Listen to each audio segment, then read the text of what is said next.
Pernah nggak sih ngerasa iklan yang udah dibikin capek-capek tuh kayaknya nggak dilihat orang? Tenang, kamu nggak sendirian kok. Nah, kali ini kita bakal bongkar sebuah cara pikir baru soal iklan video di sosmed. Sebuah strategi yang uniknya justru berhasil karena nggak kerasa kayak iklan sama sekali. Kalau konten kamu kelihatan seperti iklan, kamu udah kalah. Coba deh resapi kalimat ini baik-baik, soalnya ini adalah inti dari semua yang akan kita bahas.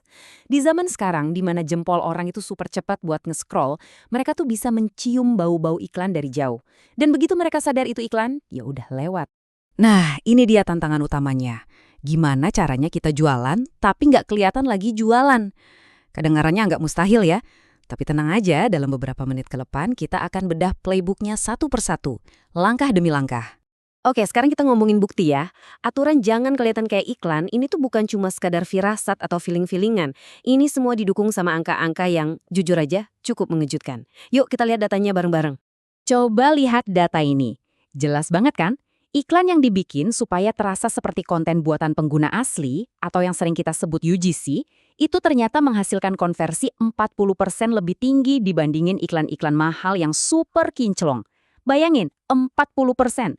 Itu gede banget loh. Dan ini nggak cuma soal konversi, engagementnya gimana? 4 kali lipat lebih tinggi. Ini bukti nyata kalau audiens zaman sekarang tuh kemennya koneksi, bukan cuma promosi. Mereka mau berinteraksi sama sesuatu yang terasa asli dan nyata. Oke, datanya udah jelas banget. Sekarang pertanyaannya, gimana cara kita nerapin ini? Yuk kita masuk ke playbook bagian pertama, di mana fokus utamanya cuma satu hal, bangun kepercayaan alias trust. Format yang pertama, ulasan jujur. Kunci utamanya ada di kata jujur. Maksudnya apa? Artinya, kamu harus berani nyebutin sedikit kekurangan produk. Loh kok gitu? Ya karena di dunia yang isinya klaim-klaim sempurna, justru sedikit ketidaksempurnaan itu yang bikin kamu lebih dipercaya.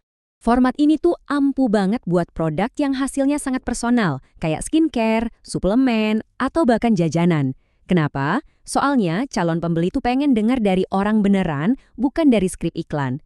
Dan terbukti, kepercayaan yang dibangun dari ulasan jujur ini bisa naikin konversi sampai 28%. Oke, selanjutnya kita pakai kekuatan cerita. Coba deh, lupain dulu fitur-fitur produk. Fokus aja sama transformasinya. Gimana produk kamu bisa mengubah hidup seseorang.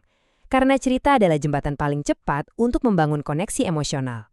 Format cerita ini ngena banget buat produk-produk kecantikan dan kesehatan. Kenapa? Karena dua kategori ini lekat banget sama perjalanan pribadi seseorang. Jadi saat kamu berbagi cerita, misalnya perjuangan ngatasin masalah kulit, kamu tuh nggak lagi jualan produk, kamu lagi berbagi harapan. Dan itu bisa membangun ikatan emosional yang kuat banget. Nah, ada dua format lain yang juga jago banget buat bangun kepercayaan. Yang pertama, sebelum dan sesudah. Ini ngasih bukti visual yang instan. Terus yang kedua ada Get Ready With Me atau GRWM. Di sini produk kamu jadi bagian alami dari rutinitas harian seseorang. Jadi kesannya otentik banget, kayak rekomendasi tulus dari teman. Oke, Trust, udah kita bangun nih. Sekarang waktunya kita dorong mereka buat bertindak. Di bagian kedua playbook ini, kita bakal fokus ke format-format yang emang dirancang buat mancing rasa penasaran dan mendorong aksi yang nyata. Ini nih, kerangka klasik yang selalu berhasil. Masalah, solusi. Tujuannya simpel banget. Posisikan produk kamu sebagai pahlawan yang datang buat ngelamatin hari mereka. Jadi, kita identifikasi dulu nih penjahatnya atau masalahnya, baru deh kita tawarin solusinya. Kerangkanya cuma 3 langkah simpel. Pertama, pancing penonton dengan masalah yang relevan banget buat mereka. Kedua, perkuat rasa sakitnya. Bikin mereka makin ngerasa, duh, iya juga ya, ini ganggu banget. Nah, baru yang ketiga, produk kamu hadir sebagai sang pahlawan. Solusinya, ini ampuh banget buat produk perawatan diri dan kebutuhan rumah tangga. Format berikutnya ini mainin psikologi perbandingan nilai. Idenya adalah, kamu secara terang-terangan bandingin produkmu, terutama kalau harganya lebih terjangkau, sama produk mewah yang udah dikenal banyak orang. Contoh spesifik kayak gini tuh kuat banget efeknya.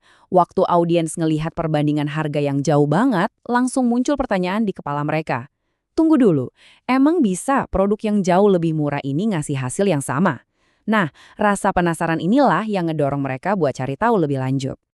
Tentu aja, masih banyak format lain yang efektif banget buat mendorong aksi.